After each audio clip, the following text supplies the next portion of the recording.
नमस्कार मित्रांनो, अर्चनाज teaching up या आपल्या यूट्यूब चॅनलवर तुमचे मनापासून स्वागत आहे. जर तुम्ही MPSC, UPSC, UGC NET, SET, TET किंवा इतरही कोणत्याही स्पर्धा परीक्षेची तयारी करत असाल, तर आजचा हा व्हिडिओ तुमच्यासाठी खूप महत्त्वाचा आहे. या खास सिरीजमध्ये आपण पाहणार आहोत भारतीय अर्थव्यवस्था 1000 सर्वात महत्त्वाचे वन लाइनर प्रश्न व त्याचे उत्तरे, जे ॲक्च्युअल एक्झाम पॅटर्नवर आधारित असतील. हे वन लाइनर क्वेश्चन्स तुम्हाला मदत करतील रिव्हिजनसाठी, लास्ट मिनिट प्रिपरेशनसाठी, MCQ प्रश्न सोडवण्यासाठी. आजच्या या व्हिडिओमध्ये आपण पार्ट 1 ज्यामध्ये भारतीय अर्थव्यवस्थेचे वन लाइनर प्रश्न पाहणार आहोत. म्हणून हा व्हिडिओ शेवटपर्यंत नक्की पहा, कारण यातील प्रत्येक प्रश्न तुमच्या परीक्षेत विचारला जाऊ शकतो. चला तर मग सुरुवात करूया भारतीय अर्थव्यवस्थेचे वन लाइनर प्रश्न. प्रश्न पहिला, अर्थशास्त्राचे जनक कोण? तर या प्रश्नाचे उत्तर आहेत ॲडम स्मिथ. आपल्या सर्वांनाच माहिती आहे अर्थशास्त्राचे जनक हे ॲडम स्मिथ आहेत. प्रश्न दुसरा, वेल्थ ऑफ नेशन्स हे पुस्तक कोणी लिहिले? तर वेल्थ ऑफ नेशन्स हे ॲडम स्मिथ यांनी लिहिले. भारतातील नियोजन आयोग कधी स्थापन झाला? तर भारतातील नियोजन आयोग हा 1950 मध्ये स्थापन करण्यात आला. नियोजन आयोगाच्या जागी कोणती संस्था आली? तर नियोजन आयोगाच्या जागी नीती आयोग, म्हणजेच नियोजन आयोगाला रिप्लेस करून नीती आयोग स्थापन करण्यात आले. नीती आयोग कधी स्थापन झाला? तर 1 जानेवारी 2015 मध्ये नीती आयोग स्थापन झाला. भारताची पहिली पंचवार्षिक योजना कधी सुरू झाली? तर भारताची पहिली पंचवार्षिक योजना 1951 मध्ये सुरू झाली. पहिल्या पंचवार्षिक योजनेचा मुख्य भर कशावर होता? तर पहिल्या पंचवार्षिक योजनेचा मुख्य भर हा कृषी विकासावर होता. दुसऱ्या पंचवार्षिक योजनेचा भर कशावर होता? तर दुसऱ्या पंचवार्षिक योजनेचा भर हा औद्योगिकीकरण म्हणजेच इंडस्ट्रियलायझेशनवर होता. दुसरी पंचवार्षिक योजना कोणाच्या मॉडेलवर आधारित होती? तर दुसरी पंचवार्षिक योजना ही महालनोबिस मॉडेल च्या आधारित होती. भारताची राष्ट्रीय उत्पन्न मोजण्याची जबाबदारी कोणाची आहे? तर भारताची राष्ट्रीय उत्पन्न मोजण्याची जबाबदारी ही NSO म्हणजेच नॅशनल स्टॅटिस्टिकल ऑफिस ची आहे. जीडीपीचे पूर्ण रूप ग्रॉस डोमेस्टिक प्रोडक्ट. GNPचे पूर्ण रूप, तर GNPचे पूर्ण रूप आहे ग्रॉस नॅशनल प्रोडक्ट. भारतात राष्ट्रीय उत्पन्नाचा अंदाज प्रथम कोणी लावला? तर भारतात राष्ट्रीय उत्पन्नाचा अंदाज दादाभाई नौरोजी यांनी लावला. राष्ट्रीय उत्पन्न मोजण्याच्या पद्धती किती आहेत? तर राष्ट्रीय उत्पन्न मोजण्याच्या 3 पद्धती आहेत. तर त्या 3 पद्धती कोणत्या? तर उत्पादन पद्धत, उत्पन्न पद्धत आणि खर्च पद्धत. दरडोई उत्पन्न म्हणजे काय? तर दरडोई उत्पन्न म्हणजे राष्ट्रीय उत्पन्न डिवायडेड लोकसंख्या, त्यावर आधारित आपण म्हणजे दरडोई उत्पन्न तसे काढले जाते. भारताचे राष्ट्रीय उत्पन्न मोजणारी संस्था कोणती? तर भारताचे राष्ट्रीय उत्पन्न मोजणारी संस्था NSO म्हणजेच नॅशनल स्टॅटिस्टिकल ऑफिस. भारतातील सर्वात मोठा आर्थिक क्षेत्र कोणते? तर भारतातील सर्वात मोठे आर्थिक क्षेत्र हे सेवा क्षेत्र, ज्याला सर्व्हिस सेक्टर असेही म्हणतात. भारतात GDP मध्ये सर्वाधिक वाटा कोणत्या क्षेत्राचा आहे? तर भारतात GDP मध्ये सर्वाधिक वाटा हा देखील सेवा क्षेत्राचा म्हणजे सर्व्हिस सेक्टरचाच आहे. दरडोई उत्पन्नाचा वापर कशासाठी केला जातो? तर दरडोई उत्पन्नाचा वापर हा जीवनमान मोजण्यासाठी केला जातो. भारताची केंद्रीय बँक कोणती? तर भारताची केंद्रीय बँक RBI म्हणजेच reserve bank of India. RBI ची स्थापना कधी झाली? तर RBI ची स्थापना 1935 मध्ये झाली. RBI चे राष्ट्रीयकरण कधी झाले? तर RBIचे राष्ट्रीयकरण 1949 मध्ये झाले. भारतातील पहिली बँक कोणती? तर भारतातील पहिली बँक ऑफ हिंदुस्तान. भारतातील सर्वात मोठी बँक कोणती? तर SBI म्हणजेच स्टेट बँक ऑफ इंडिया. SBIची स्थापना कधी झाली? SBIची स्थापना 1955. व्यावसायिक बँकेचे राष्ट्रीयकरण कधी झाले? म्हणजेच कमर्शियल बँक मीन्स व्यावसायिक बँकेचे राष्ट्रीयकरण हे 1969 मध्ये झाले.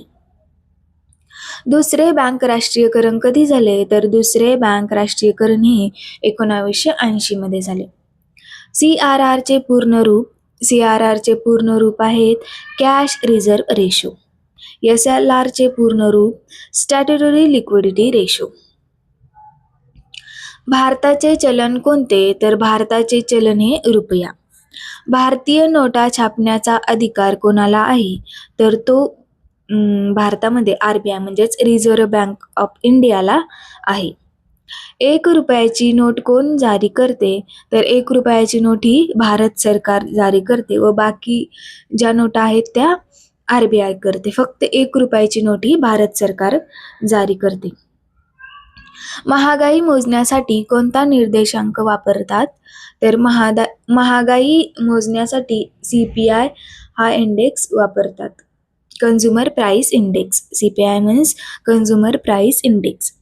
WPI चे पूर्ण रूप काय? तर WPI चे रूप आहेत होलसेल प्राइस इंडेक्स. महागाई म्हणजे काय? महागाई म्हणजे किमतीची सातत्याने वाढ होणे, त्यालाच आपण महागाई असे म्हणतो. चलनवाढ नियंत्रित करण्याचे काम कोण करते? तर चलनवाढ नियंत्रित करण्याचे काम भारतामध्ये RBI म्हणजेच रिझर्व्ह बँक ऑफ इंडिया करते. रेपो रेट म्हणजे काय? रेपो रेट म्हणजे RBI कडून बँकांना दिलेल्या कर्जावरील दर. तर रिव्हर्स रेपो रेट म्हणजे काय? तर रिव्हर्स रेपो रेट म्हणजे RBI कडून पैसे घेते त्यावरील दर. म्हणजे RBI ज्या बँकाकडून पैसे घेते त्याला रिव्हर्स रेपो रेट म्हणते आणि रेपो रेट म्हणजे बँका RBI कडून कर्ज घेतात. ओपन मार्केट ऑपरेशन्स म्हणजे काय? तर ओपन मार्केट ऑपरेशन्स म्हणजे सरकारी रोखे खरेदी विक्री. भारतातील मुख्य व्यवसाय कोणता? तर भारतातील मुख्य व्यवसाय हा शेती. हरित क्रांती भारतात कधी सुरू झाली? हरित क्रांती ही भारतात 1960 चे दशक यामध्ये सुरू झाली. हरित क्रांतीचे जनक होते MS स्वामीनाथन. भारतात सर्वाधिक उत्पादन होणारे धान्य कोणते? तर भारतात सर्वाधिक उत्पादित होणारे धान्य तांदूळ. भारतातील प्रमुख अन्नधान्य कोणते? तर भारतातील प्रमुख अन्नधान्य तांदूळ व गहू. भारतात सर्वाधिक चहा उत्पादन कोणत्या राज्यात होते? तर भारतात सर्वाधिक चहा उत्पादन हे आसाम राज्यात होते.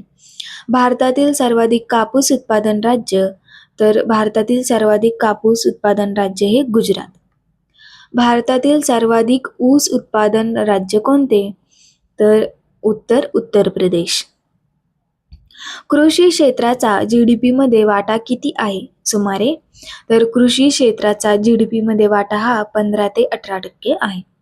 श्वेत क्रांती कशाशी संबंधित आहे? श्वेत क्रांती ही दूध उत्पादन याशी संबंधित आहे. भारतातील पहिली औद्योगिक धोरण घोषणा कधी झाली? तर ती 1948 मध्ये. औद्योगिक धोरण 1956 मध्ये काय होते? तर औद्योगिक धोरण 1956 मध्ये सामाजिकतावादी नमुना. LPG सुधारणा कधी सुरू झाल्या? तर LPG सुधारणा 1991 मध्ये. LPG चे पूर्ण रूप काय? LPG चे पूर्ण रूप लिबरटायझेशन, प्रायव्हेटायझेशन, ग्लोबलायझेशन. भारतातील IT क्रांती कोणत्या शतकात झाली? तर भारतातील IT क्रांती ही 1990 चे दशकात. मेक इन इंडिया योजना कधी सुरू झाली? तर मेक इन इंडिया 2014 मध्ये सुरू झाली. स्टार्टअप इंडिया योजना कधी सुरू झाली? तर स्टार्टअप इंडिया ही 2016 मध्ये सुरू झाली. MSME चे पूर्ण रूप काय? तर MSME चे पूर्ण रूप micro, small, medium and enterprises. भारतातील सर्वात मोठा उद्योग कोणता? तर भारतातील सर्वात मोठा उद्योग कापड उद्योग. भारतातील लोखंड स्टील उद्योगाचे केंद्र कोणते? तर भारतातील लोखंड स्टील उद्योगाचे केंद्र हे जमशेदपूर. GST भारतामध्ये GST कधी लागू झाला? तर भारतामध्ये GST 1 जुलै 2017. GST चे पूर्ण रूप goods and services tax. GST परिषद अध्यक्ष कोण असतो? तर GST परिषद अध्यक्ष हा केंद्रीय वित्तमंत्री, त्यालाच अर्थमंत्री देखील म्हणतात, वित्तमंत्र्यालाच. थेट कराचे उदाहरण कोणते? थेट कर त्यामध्ये इन्कम टॅक्स, थेट कर म्हणजे डायरेक्ट टॅक्स. अप्रत्यक्ष कराचे उदाहरण म्हणजे अप्रत्यक्ष कर म्हणजे इनडायरेक्ट टॅक्स, आणि इनडायरेक्ट टॅक्सचे उदाहरण आहे GST. भारतातील सर्वात मोठा कर कोणता? तर भारतातील सर्वात मोठा कर हा GST. GST means goods and services tax. आयकर कोण लावतो? आयकर हा केंद्र सरकार लावतो. आयकर means income tax. Now corporate कर कोण भरतात? तर कॉर्पोरेट कर हा कंपन्या भरतात. कर टाळणे म्हणजे काय? तर कर टाळणे म्हणजे टॅक्स इव्हेक्शन. कर नियोजन म्हणजे काय? तर कर नियोजन म्हणजे टॅक्स प्लॅनिंग. भारतातील गरिबी मोजण्यासाठी पद्धत कोण ठरवते? तर भारतातील गरिबी मोजण्यासाठी नीती आयोग, जे अगोदर प्लॅनिंग कमिशन होते, ते ठरवते. गरिबी रेषा संकल्पना कोणी दिली? तर ते गरिबी रेषा संकल्पना ही दंडेकर अँड रथ कमिटी यांनी दिली. बेरोजगारीचे प्रकार किती? तर बेरोजगारीचे अनेक प्रकार पडतात, त्यामध्ये उघडी, लपलेली, ऋतुकालीन. ग्रामीण रोजगार योजना कोणती? तर ग्रामीण रोजगार योजना ही मनरेगा. मनरेगा कधी सुरू झाली? तर मनरेगा ही 2005 मध्ये सुरू झाली. स्किल इंडिया योजना कधी सुरू झाली? स्किल इंडिया 2015 मध्ये सुरू झाली. स्टँड अप इंडिया योजना कधी सुरू झाली? तर स्टँड अप इंडिया ही 2016 मध्ये सुरू झाली. जनधन योजना कधी सुरू झाली? तर जनधन योजना 2014 मध्ये सुरू झाली. भारतात सर्वाधिक रोजगार कोणत्या क्षेत्रात आहे? तर भारतात सर्वाधिक रोजगार हा कृषी क्षेत्रात आहे. मानव विकास निर्देशांक म्हणजेच HDI ह्युमन डेव्हलप इंडेक्स कोण प्रकाशित करतो? तर मानव विकास निर्देशांक हा UNDP प्रकाशित करते. IMF चे पूर्ण रूप काय? तर IMF चे पूर्ण रूप इंटरनॅशनल मॉनिटरी फंड. IMF ची स्थापना कधी झाली? IMF ची स्थापना 1944. वर्ल्ड बँकची स्थापना कधी झाली? तर वर्ल्ड बँकची स्थापना देखील 1944 मध्येच झाली. WTO ची स्थापना कधी झाली? WTO means world trade organisation. World trade ऑर्गनायझेशनची स्थापना ही 1995. WTO चे मुख्यालय कुठे आहे? तर WTO चे मुख्यालय जिनेव्हा येथे आहे. ब्रिक्स मध्ये किती देश आहेत? तर ब्रिक्स मध्ये 5 देश आहेत. ब्रिक्स बँकचे नाव काय? तर न्यू डेव्हलपमेंट बँक. भारताचा सर्वात मोठा व्यापार भागीदार कोण? तर उत्तर USA अँड चायना. विदेशी गुंतवणूक म्हणजे काय? तर विदेशी गुंतवणूक म्हणजे foreign direct investment, FDI. FDI चे पूर्ण रूप? तर FDI चे पूर्ण रूप फॉरेन डायरेक्ट इन्व्हेस्टमेंट. भारताचे आर्थिक वर्ष कधी सुरू होते? तर भारताचे आर्थिक वर्ष 1 एप्रिल पासून सुरू होते. बजेट कोण सादर करते? तर बजेट हे केंद्रीय वित्तमंत्री म्हणजेच अर्थमंत्री, केंद्रातील अर्थमंत्री हे भारताचे बजेट सादर करते. भारताचे पहिले बजेट कोणी सादर केले? तर भारताचे पहिले बजेट हे RK शनमुखम चेट्टी यांनी सादर केले. भारतातील सर्वात मोठी सार्वजनिक क्षेत्रातील कंपनी कोणती? तर भारतातील सर्वात मोठी सार्वजनिक क्षेत्रातील कंपनी ही ONGC. डिजिटल इंडिया योजना कधी सुरू झाली? डिजिटल इंडिया योजना ही 2015 मध्ये सुरू झाली. आधार योजना कधी सुरू झाली? तर आधार योजना ही 2009 मध्ये सुरू झाली. प्रधानमंत्री मुद्रा योजना कधी सुरू झाली? तर प्रधानमंत्री मुद्रा योजना ही 2015 मध्ये सुरू झाली. प्रधानमंत्री विकास योजना कधी सुरू झाली? तर प्रधानमंत्री विकास योजना ही 2019 मध्ये सुरू झाली. भारताचा GDP क्रमांक जगात कितवा आहे? तर भारताचा GDP क्रमांक हा जगात 5वा आहे. भारताला विकसित देश का म्हणतात? कारण विकास प्रक्रियेत असलेला देश, म्हणजे भारताचा विकास हा चालू आहे, पूर्णपणे झालेला नाही. जेव्हा भारताचा विकास पूर्णपणे होईल तेव्हा भारताला विकसित देश असे म्हणतात. आणि अविकसित देश म्हणजे विकास झालेला नाही. पण भारत हा एक विकसनशील देश आहे, म्हणजे विकास सुरू आहे. भारत आपला विकास हळूहळूपणे करत आहे, त्यालाच विकसनशील देश असे म्हणतात. तर मित्रांनो, हा होता आपला भारतीय अर्थव्यवस्थेचा पार्ट 1, ज्यामध्ये आपण 1000 सिरीज पाहत आहोत. तो पार्ट 1 हा 100 क्वेश्चनचा होता. हे तुम्हाला क्विक रिव्हिजनसाठी, म्हणजेच MPSC, UPSC, UGC NET, SET, TET आणि इतरही कुठल्याही स्पर्धा परीक्षांची तुम्ही तयारी करत असाल तर नक्कीच उपयोगी पडेल. हा व्हिडिओ तुम्हाला आवडला असेल तर व्हिडिओला लाईक करा, तुमच्या मित्रांसोबत शेअर करायला विसरू नका आणि चॅनलवर नवीन आला असाल तर चॅनलला सबस्क्राईब करायला देखील विसरू नका. भेटूया पुढील पार्ट 2 मध्ये.